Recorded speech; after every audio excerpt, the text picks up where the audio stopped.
Gotham a bunch in the Lego Batman games. Is this the same Gotham? That was my question. No, it is not the same Gotham. Okay. You know, the team redesigned Gotham. It's deeper, bigger, badder than ever before. Same with Metropolis. We also added Smallville, which is the first time we've ever interpreted Smallville in a Lego game before. It's a super fun. Awesome. Yeah, Smallville. Do we have the John Williams music included? I don't think we did that this time. Okay. No. Okay. No, we decided to kind of change it up a little bit. So we have some other tracks in there. Harley Quinn, she's one of my favorite characters playing the game. She can pull out like a boombox and it starts playing Hit Me With Your Best Shot. And, so we wanted to do some things that people wouldn't expect. I guess, yeah, it's a super villain game, right? You need some themes, yeah. So she's skating around on roller skates playing music from a boombox and everyone around her starts dancing. Like I said, we wanted to have a lot of humor in this game.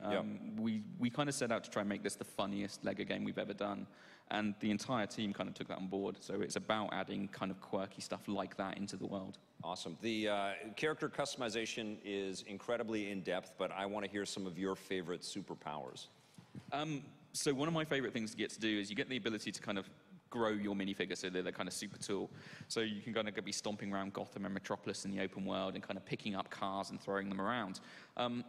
But with the customizer, you can make some really wacky characters, and it's the point when you realize you can make a giant guy in a hot dog suit who's running around causing mayhem and mischief in Gotham. I was like, yeah, I'm sold. I'm just going to do this for hours.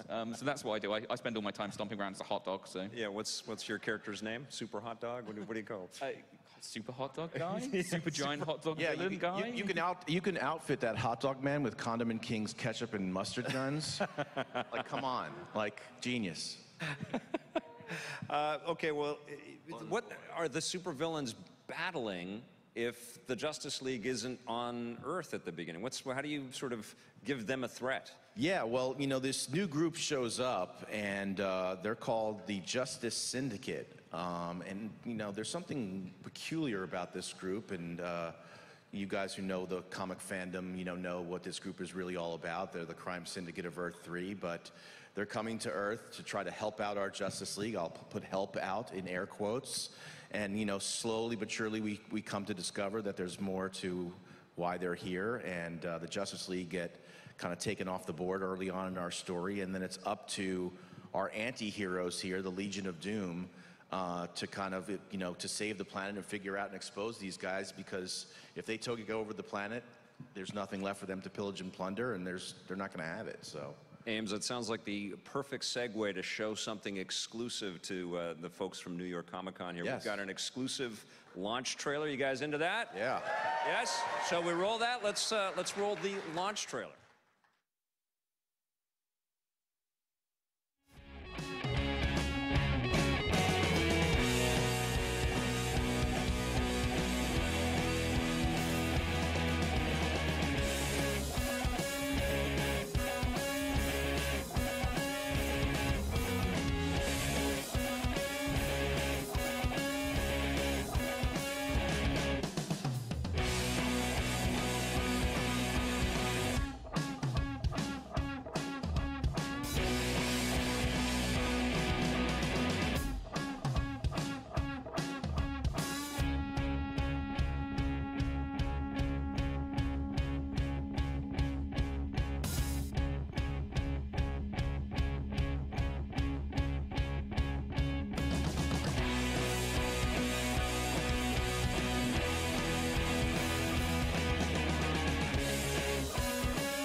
It is. Yeah, we have Mark Hamill playing Joker. We have Kevin Conroy playing Batman.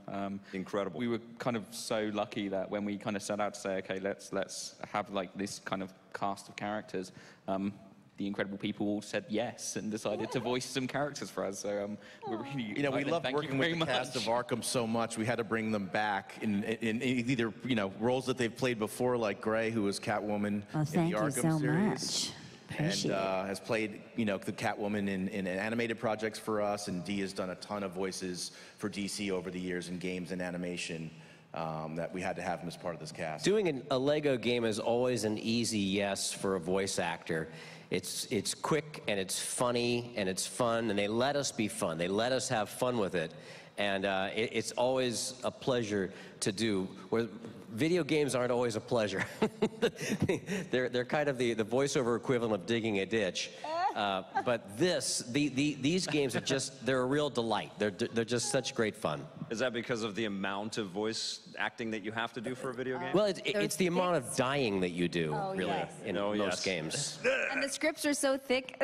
We have this, Tara Strong and I have a joke about, like, we start pinching this side to see how much have I done? Like, is this side thicker than this side now? Am I almost done? Oh, that's awesome. Anyway, yeah. Well, DC has a reputation for having the best supervillains. I know there's probably some other comic companies that are going to fight me right now, but awesome villains in the DC universe. What's it like to play the villains? And I guess you can't talk right now about that, Green Lantern. No, okay. It's a condition. Gray, what's it like to... Well, you know, Catwoman is a villain, but sometimes she's a good guy. So for me, it was seamless. I just, you know, went right back over to the hero side. Catwoman's on Catwoman's side, so. She's a Gray character played by Gray. Very nice.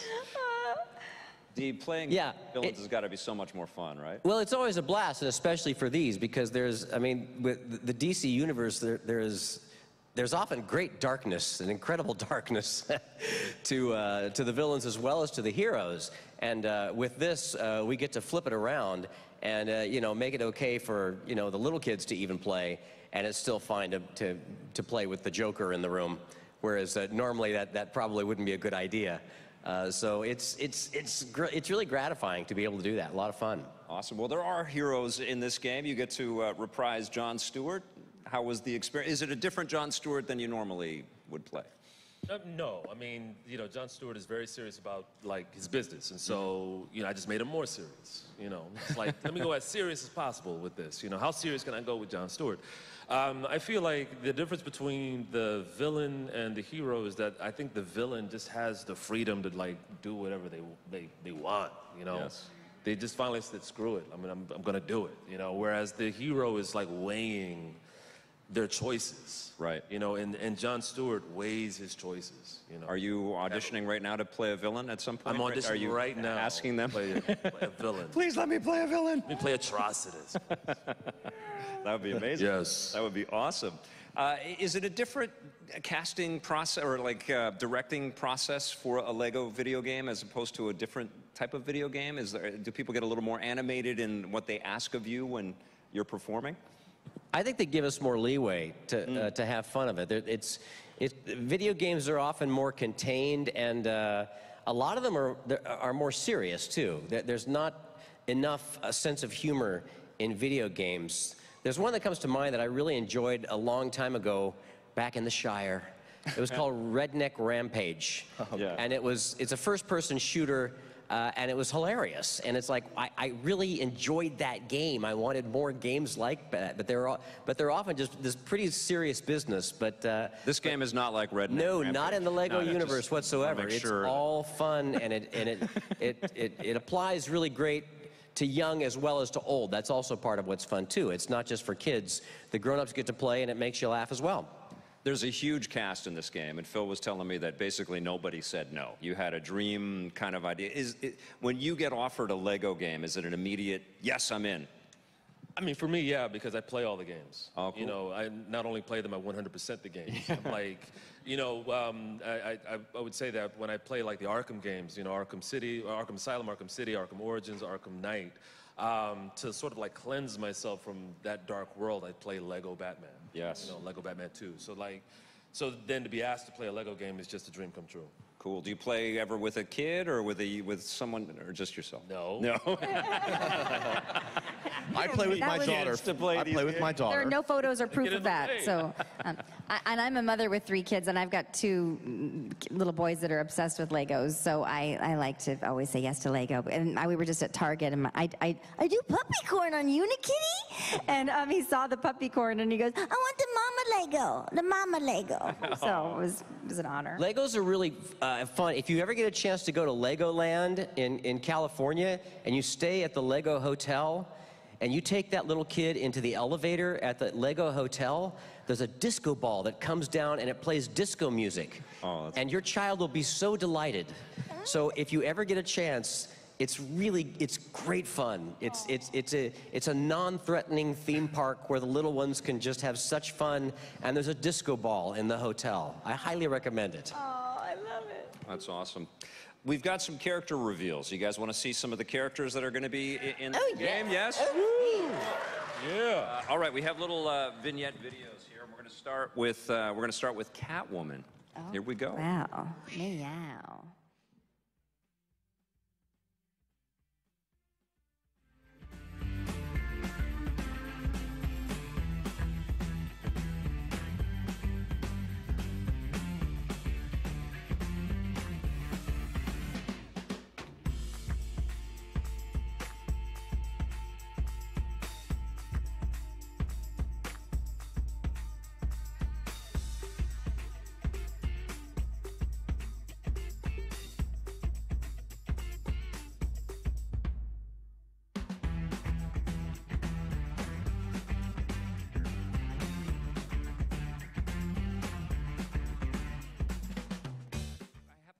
Is it still weird for you guys to see your voice come out of these little animated? Yes. Are you over it now? No, I just said, well, okay. And then I heard that same voice come out, and I was like, hey, that's my part. Anyway, yeah, it is still weird. Why is Catwoman so iconic? Why has she endured and has become so popular and so loved? Well, I think because she's not pure evil. I think people can sympathize with her selfishness. I think I think we can all have a little bit of Catwoman in us, you know. I feel bad because my son asked me, what would you do if you could go back in time? And I said, I would buy a bunch of antiques and then sell them for more now. And I go, what would you do? And he goes, I would like solve world problems and stop wars and stuff. And I was like, oh. So I really got in touch with my inner Catwoman that time. All right, you guys want to see the new Green Lantern, Jon Stewart? Let's take a look. Yes.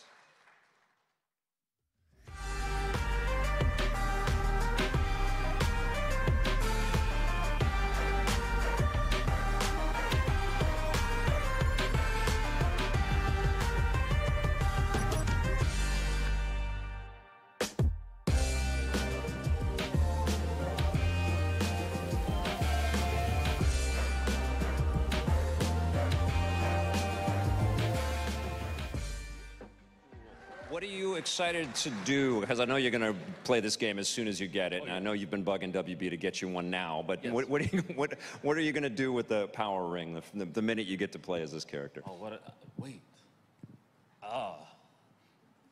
You just stumped me.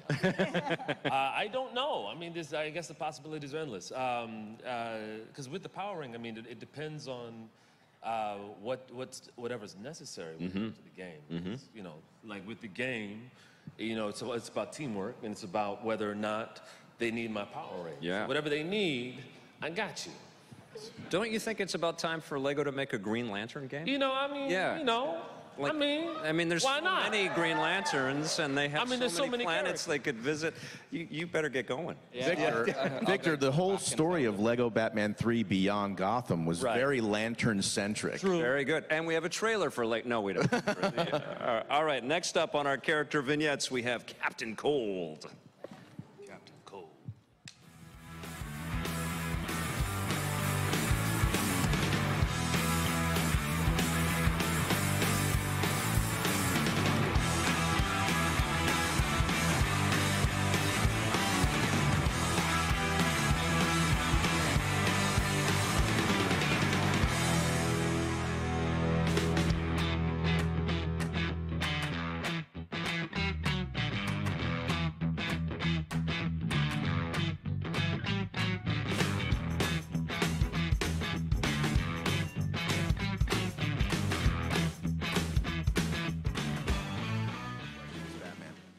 Flash a close second, but Batman by far. No, I'm right there, buddy.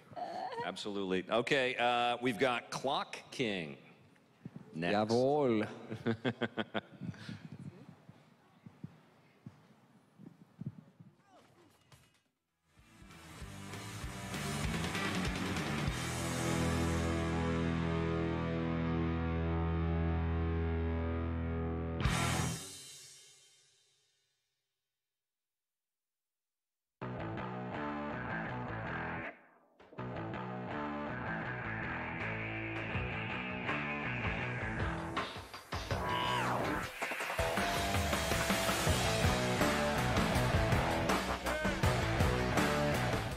Superpower would be I would want to have that soundtrack following me around all day.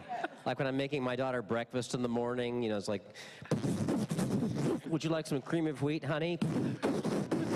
All right, get in the car. You gotta say your time is up. Jason Momoa has like a boombox that he brings at cons. It's weird. Like he was walking with this group of men, you know, and it was like, and I was like, they have like a soundtrack with them, and they had a boombox. Yeah, anyway, to have your own soundtrack that follows you around through life. That's pretty cool. Do you say your time is up for weeks after? Yes. Time is up. Time's up. Kids love it when I do those voices. Actually, they don't. They hate it. They don't want Dad doing those voices. Oh. All right, we've got Lashina up next. Another one from Gray.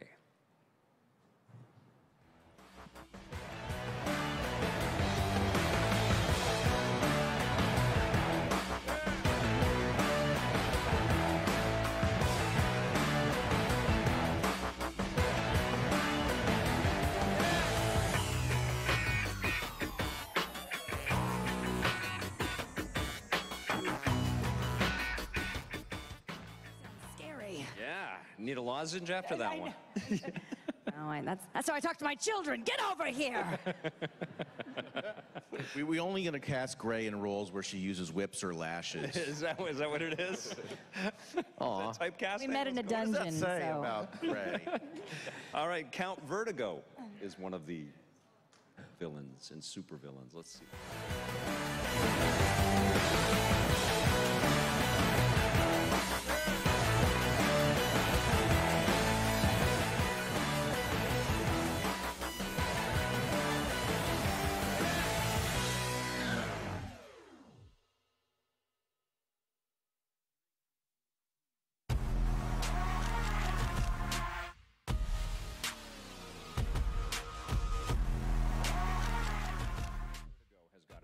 Game. Where did that idea come from? It's everyone on the team. Yeah. Massive DC fans. So we have someone will pop up and be like, "Hey, I've got a suggestion for a character. Can we put this person in?" And we're like, "Cool, yeah, go for it." And then that's how the roster just kind of expands and expands and expands. When you have 170 characters, though, how do you make them unique from each other in terms of powers and things that they can do? So that's another thing that it really is kind of the passion for it. At the point that we're adding a character to the game, if it can't do what you'd expect it to do as a fan, we won't do it. Right. Because it's really important that if anyone is a fan of any of these characters, the second they see them, the second they start playing with them, they really kind of represent that version of that character, but kind of done within the Lego world. So it's kind of testament to the team and kind of all the departments coming together to just go, right, how do we make this character feel as unique and special as everyone else that's on that character grid? Awesome. We have another one from D. This one is Desaad.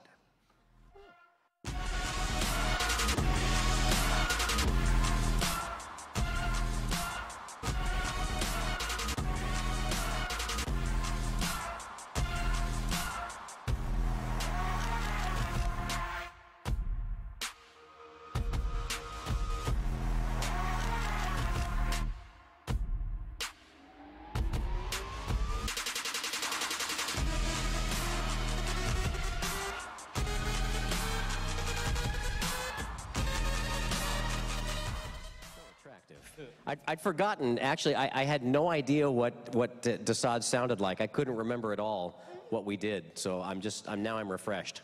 Yeah, you were telling me before we started rolling that you sometimes record these things a year and a half ago, and you have to get caught up a little bit. Yeah, it's often a very long time ago, and we're not always able to see the final thing, so we don't know what we're talking about. And now I finally remember Desaad. I've had people come up to my autograph table with games, and I'm like, I'm not in that. And they're like, oh, they walk away, just kind of, and then they come back with their phone and an IMDb, and they're like, it says, and I was like, oh, I'm sorry, I just didn't want to ruin your box. I want to talk to the IMDb people because they are here, and I saw them, and we can't, there's inaccuracies like in IMDb or anywhere, but we can't like go in there and fix it. They won't let us fix it. I was not involved in the Avatar Airbender movie at all, but I can't get that off. Everyone's trying to get that off their resume. I think we're all in that one too, right? They just keep adding people to it. That's awesome. I think we have to give a round of applause to TT Games and the amount of quality work that they have given us as Lego fans, right? Can you take this love and applause back with you? Yeah, I will make sure everyone on the team really kind of feels it. Because honestly, when you look at the video clips there, and we didn't have to get long clips, but you just see the progress that they've made, making them more photorealistic and the animations more, exciting and different and unique, and you give us fans so much to sink our teeth into, especially, and not just, but especially for fans that have kids too, and Sword Nyambi. But it's really fun to play these games with a kid. One day you should try that. No. All right, we've got some awesome information to talk about right now. There's a lot of after-launch content that's coming to this game, and one of them is the Aquaman movie level packs. And Ames, let's talk about this. Did you get Jason Momoa involved in all this? Jason actually was too busy with the film at the time that we needed to record. He had to carry the boom box with his but the filmmakers were great in really kind of opening the kimono for us to kind of interpret their world however we wanted to, and we've got two amazing packs that are focused on the world that James Wan has built that's in theaters this December that you guys will be able to play in that world as part of this game. So we're thrilled for that. Phil, break down the season pass and the deluxe edition. What are you guys going to be doing over the next several weeks and months after the game ships? So we talked a little bit about the Aquaman movie content. We also have some content for the Shazam movie that's coming out as well. So we're really excited by that. There's some really cool levels. Zachary Levi on that one? I can't give everything. Oh, sorry. Pardon. And then we've also got some things that we're kind of really excited about. Like say, we're genuine fans in the office. Yeah. So we're going to do things like the Batman animated series. The Batman animated series. It's so cool. And then there's also, I think there's 10 pieces of content in the season pass. There's additional character packs as well. There's a deluxe edition that you can pre-order that has this really cool steelbook that you can get. And you may have seen in the trailer, we have Lex, but Lex actually changes his armor. You can actually get the Superman armor so that he has all those powers. That's actually a minifigure you can get. So if you pre-order at certain retailers, you can get that unique minifigure of Lex in that armor. That's but great. It's also part of the story. You've also got the DC TV superheroes, so the ones that people can watch on the CW and Netflix and stuff. You've got them in the game as well? Yeah. So we're kind of super lucky that we're not kind of set with this is just comic books or anything like that. So we get to add characters from the TV as well, which is kind of... Yeah, and don't forget, if there's certain characters you don't see in the main game, they very well may be showing up in one of these packs, so... Right. And the Young Justice. Young Justice, which I'm super... Yes. Yeah, so we've got season 3 debuting in January, our new DC Universe service. So we really wanted to kind of celebrate that and do a DLC dedicated to that amazing universe. And I think you fans are going to be thrilled with what we're going to have playable for you in that DLC. How do you stop just adding cool stuff in? Like, when do you know that, no, we can't just add every show we've done? Yeah, I mean, we know that we've got X amount of slots, and, sometimes things move in and out depending on priorities and whatnot. But yeah, I mean, it's just, there's, to your point, the world and the infrastructure that TT has created for these games and in their content machines, right? And we could do endless amounts of DLC on different, DC projects, but, these are the ones we focused on. These are the ones that are the strategic ones that we're going to be, rolling out related to movies, related to animated shows that we have. Next year's Batman's 80th anniversary, so we're celebrating that with this Batman the Animated Series pack. So, yeah, it's hard to make the decisions because there's endless amounts of things that we'd love to be able to do. It's just, it's part of management. That's awesome. Well, I know some people out there are worried that the Justice League isn't really in this game. Not true at all. Yeah, no. I mean, is. you know, again, in the story, you know, they get taken off the board, and you guys will have to play the game to see how and why. But you know, the heroes do, you know, are part of this game. It's just the core focus of the story and the playable roster is around villains. But you know, as Nambi is sitting here on the stage with us, the DC heroes that you know and love are in this game and will be playable. We actually have a little taste of that with a cool video. Let's take a look.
How do you get access to the Justice League content? Do you have to beat the whole game and then it's at the very end of it, or how do we get to play the Justice League stuff? So the Justice League kind of levels, it's almost like a meanwhile part of the game. So the Justice League kind of get pulled away from the story relatively early on, and then once you get to a certain part in the story, it actually unlocks the ability to then go to the areas to go, okay, so what's been happening? Where have the Justice League been?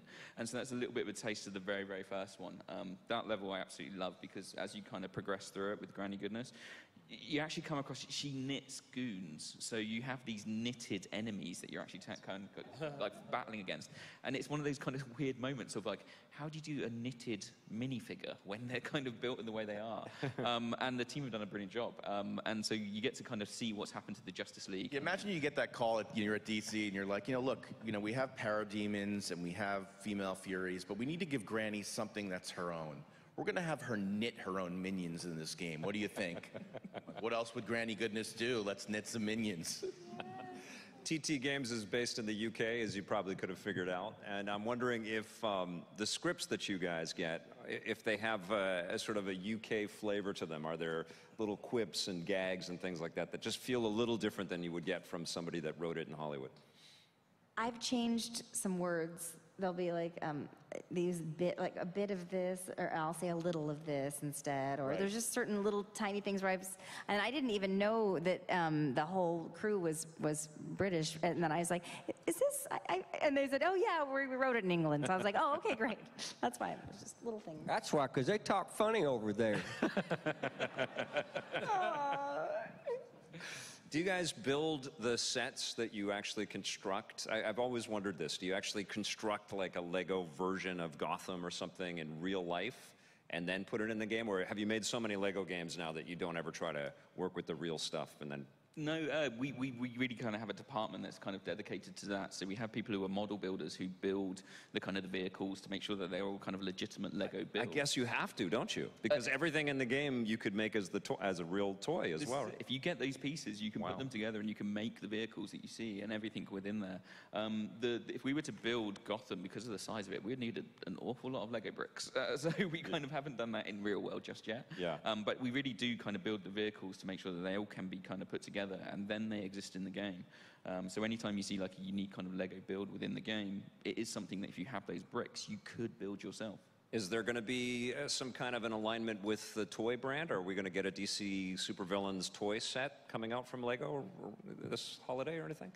I don't think there's a dedicated one, but like, you know, some of the figures that will be appearing in sets, I think this holiday season and next year, we're using those particular versions of the characters in the game. Okay, that's a nice symbiotic thing going on. Yeah. And what about in other media, like comic books or something like that? Is there any plans to make a Lego DC comic book line or anything? We shall see. Yeah. Okay. Just poking and prying. Just trying to get some details. Pull it out of me, man. That's awesome. Okay, well, the Justice League, and I don't want you to spoil anything here, okay? But, you know, traditionally we play these Lego games, and the end, it's like good vanquishes evil and the good guys win. What happens if you're the bad guys? Like, how do you end a game if you're the bad guys? Do the bad guys win? I can't say. Well, I don't want to know, but, you know, I want to know. It's a weird thing. If you want the bad guys to win, maybe that's an option. You can do that. It was one of these things that you're doing villains. You know, you kind of want to still have that reward about you doing the bad things. You get to do all the villainous things and have the resolution at the end that you want from that perspective. So maybe it's a choice. Okay. There are still superheroes that are in the story, though, that you're fighting against as the supervillains, right? What superheroes are there? Yeah, I mean, obviously the core Justice League members are there. Hal Jordan is part of that, and then we have John Stewart as well. So we have some characters who are DC heroes who appear in the story, and others who are just fun unlockables that you'll find throughout the world as well. So it's a combination of both. Okay, and then the character creation, after you've met any character, you can take their powers, pretty much, right? Yeah, so you unlock the kind of the abilities, you unlock those kind of the cosmetic elements as well. So if you want to make your character, because you've just unlocked Joker's head, and you want to make one-to-one Joker's head, you can just pop his head onto your character. And that includes the heroes as well that you'll encounter. Yeah, so if you want to kind of make a Batman kind of stick the cowl on someone and run around as someone different, maybe you want to make some other changes as well, you can do that. Like I say, the customizer really gives people the opportunity to go really wild and kind of put everything together that they want to. That's awesome. What keeps the development of these titles? You make a lot of games at TT in the Lego universe, and the quality bar is always, it blows my mind. You know, I love playing these games, I love reviewing them, but what keeps you guys ignited? You know, what keeps you guys fired up and you know, wanting to not just rest on your laurels and phone it in? For me personally, it's the privilege of being able to work with such incredible characters and incredible worlds.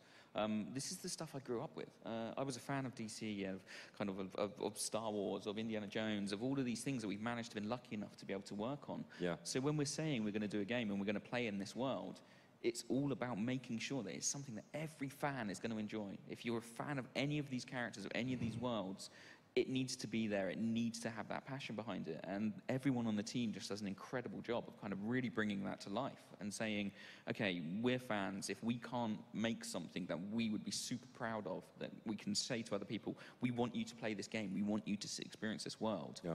We wouldn't do it once again. And that really is the drive. It's about making the best possible game we can. Ames, we're in the era of 4K consoles, and you know the next generation is kind of just over the edge there. Is there technology that you're you know, working with TT Games to kind of showcase visuals that we've never seen in this brand before? Yeah, I mean, I think, you know, to your point earlier, you know, the bar keeps getting raised higher and higher, you know, whether you're talking about a more core game or AAA game like an Arkham or an Injustice, but, you know, even for the Lego games, you know, just the expectation for, you know, when you're spending $60 on a console game, you know, the bar gets higher and higher, and I think what TT has done here in terms of the level of visual fidelity that they've added to the games over the years is unprecedented, and the characters are gorgeous. The worlds get bigger. You know, obviously with 4K hardware out there, we have to support that. So yeah, we have to just keep up with the trends, and TT's always there with that. So that's awesome. Okay, well, listen, I want to turn this over to you guys now. We have, I get to choose the 5 best questions are walking out of here with the Lego set. So let's get some good questions. And we're going to start with this gentleman right here. Are you coming up for a question? Go for it. Oh, you're holding the mic. Okay, we're going to start over here with this gentleman right there in the red shirt. Yeah. One of my guilty pleasures with Lego Superheroes, with the last game I bought, was running around as Squirrel Girl, throwing squirrels at people in Lego Marvel Superheroes 2.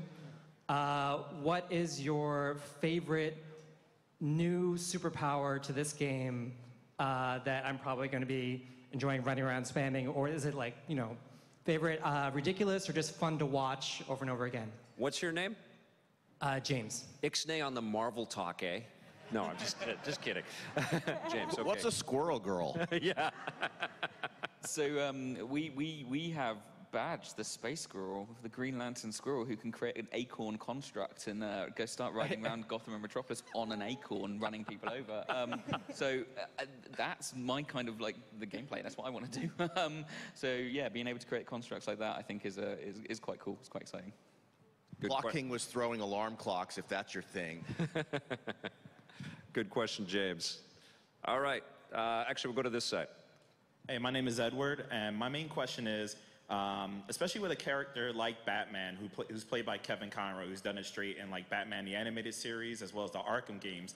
What was it like having him in studio do a lot of that humorous, like in-jokey voice lines while you're recording the game? Well, the beautiful thing about how talented Kevin is Kevin can just be his Batman, and you set him in the context of a Lego world, and you don't have to write jokes for him. It's just immediately funny to have the Kevin Conroy Batman in this world. So it was just amazing. And Kevin is such a talented guy. He can roll the punches, and the way he delivered things was just slightly different, but he didn't necessarily change the Batman for this game.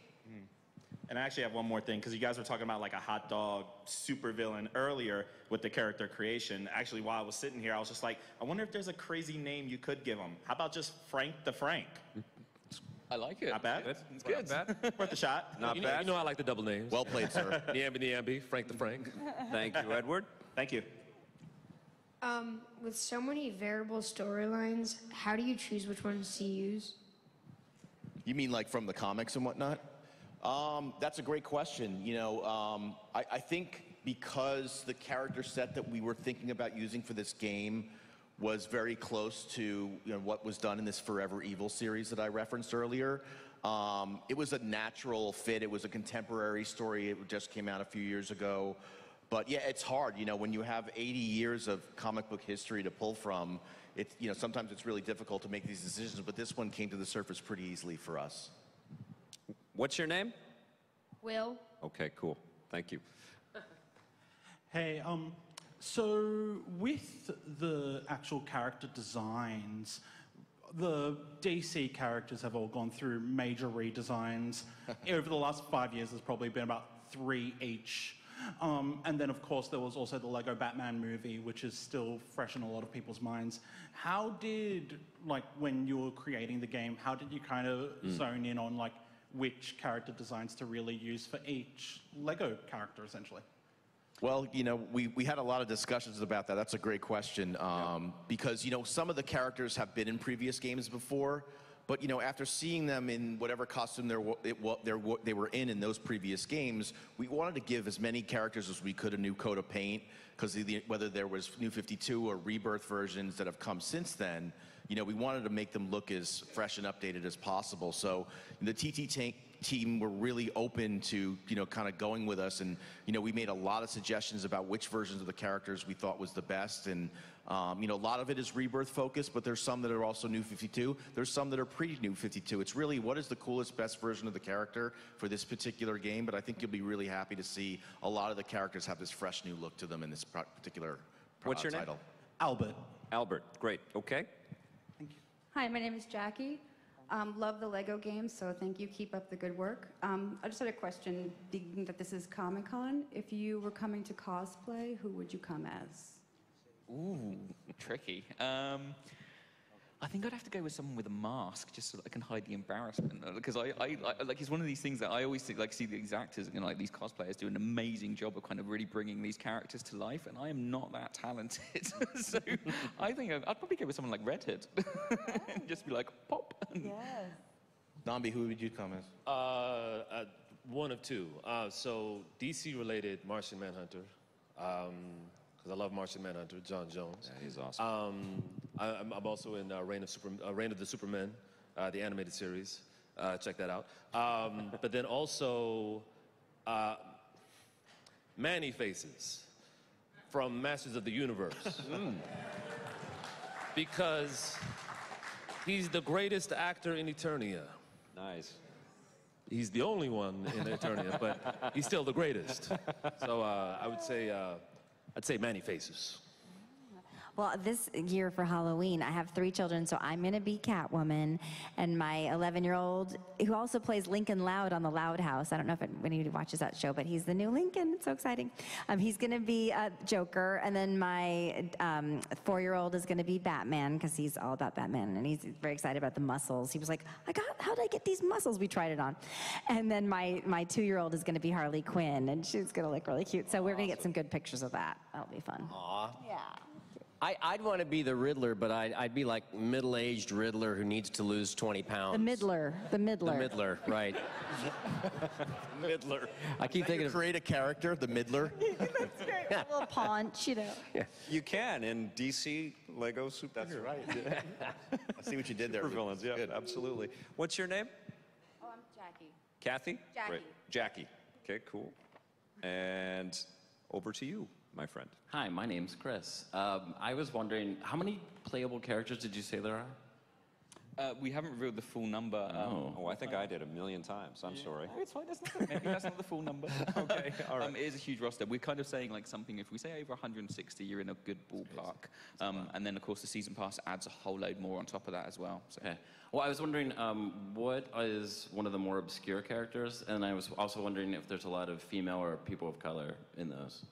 Yeah, we've got a huge roster with loads and loads of different characters in there. Some of the obscure ones, I mean, some personal favorites, like just things like Calendar Man. I know that he's not super obscure, but he's really cool in the game, and he has an ability to pull out a birthday cake, and it starts playing Happy Birthday, and you're walking around, but then it fires little cakes out of it, so you can then use it to shoot people down. So there is kind of like a really varied roster, and it's something that's kind of testament to DC and what they do with the characters. There's just kind of so much kind of great versions of these characters and great reputation across the roster that we also have that in the Lego game, because we kind of using the characters that DC have created, and there's some brilliant versions out there. I'm pretty proud that we wound up getting Vermin Wunderbar in the game. Pretty obscure. Awesome. All right, my friend. Hi, my name is Alex. And I always loved how you guys brought back old stuff like Adam West's, like Batman Cowl and other stuff. But I've always wondered why they've never brought back the Halle Berry Catwoman, Patience Phillips. They've never had her in a Lego game. Also, Shaquille O'Neal as Steel. I feel like they would both totally do it, and you guys have never done that.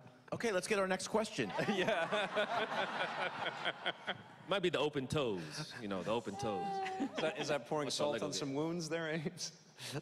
That was a different DC back then, God, but we love Shaq, and Halle Berry's an amazing actress, but there's other Catwomans and Steels we like to focus on. Good question. All right, my friend. Hi, my name is Mike, and for the record, I love Steel. Okay. It's a fun movie to watch. I don't care what anyone says.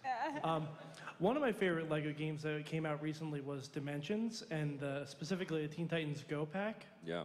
I was just wondering, as a big Teen Titans fan with the new movie that was just in theaters, with the show that's on the streaming app.